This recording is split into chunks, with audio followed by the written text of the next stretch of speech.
Hello everyone, Bruski here with a brand new series for you. It's Bruski's MVP, YouTube's hottest new show. Alright, this week, the model that's caught my eye is none other than the humble Khador Decimator. Here's why you need one in your list. The Decimator is a straight up awesome warjack for the Khador faction. Usable in any theme, but obviously right at home in Jaws of the Wolf. This has Speed 4, Strength 12, Mat 7, Rat 4, Defense 10, Armor 20, and 34 hitboxes for a cost of only 15 points. Now, while it doesn't have anything special in the rules category, its weapons definitely have some things to take notice of. Its ranged weapon is the Dozer. It's a 10-inch range, rate of fire 2, power 15 gun. It also has the batter rule. When you hit a model, it becomes knocked down and can be pushed 1 inch away from the model. If you push it, the Decimator can move 1 inch towards it. This is great because it has a good rate of fire and auto knockdown, and obviously a lot of your other units can take advantage of that. You can pair it up with spells like Broadside and get an extra shot out of it without spending extra focus on the model itself. And you can also set up a target to get nearly auto hit because it becomes defense 5 by something closer up later that turn. For close combat, it relies on the Ripsaw, a range 1 power strength 17 weapon with the rule sustained attack. Basically, when this makes an attack with the weapon against the model, if it's hitting again on the same model in the same activation, it automatically hits, leaving you free to boost the damage and not have to worry about hitting. If you can make a target stationary, you can almost certainly just go right on to boosting damage with this one, or get extra attacks.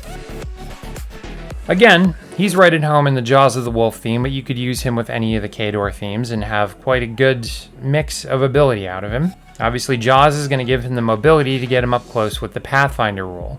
Obviously, he's a Khador Jack, so he's slower than Molasses in January, and you'd better be thinking with that. For casters, he could be used anywhere, but really shines under Harkovich, Strykov 1, and Butcher 1 in my opinion. Harkovich gives Field Marshal reposition and mobility to make for a much faster trip across the board, and his feat Hour of the Wolf will also make it a lot more durable. Strykov 1 is not my first choice, but a very good one. Superiority can give him a speed and mat bonus that will keep him safe and get him up the board and hit like a ton of bricks, plus extra defense.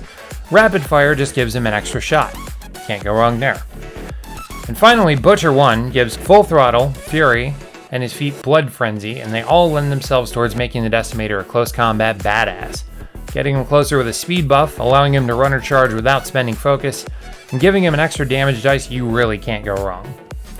As for auto includes in an army, especially if you're playing Jaws or Armored Core themes, you want a Greylord Forge Seer. This guy is a buff to make the Decimator work while your caster is supporting his Man-O-War units or other infantry. Empower handles disruption and allows for free focus to get boosted attacks, and the regular Jack Martial Orders give him a variety of abilities that you wouldn't otherwise get in the army. This can also give his Jack blessed and magical weapons in case you're fighting Cricks or an army employing incorporeal units. And there you have it. There's the rundown on the Decimator and why I think you should be taking one if you play Khador. Alright, if there's a unit or a model that you've seen perform exceptionally well or the rules stood out, please leave it below in the comments. I'd love to hear from you guys what you think about this.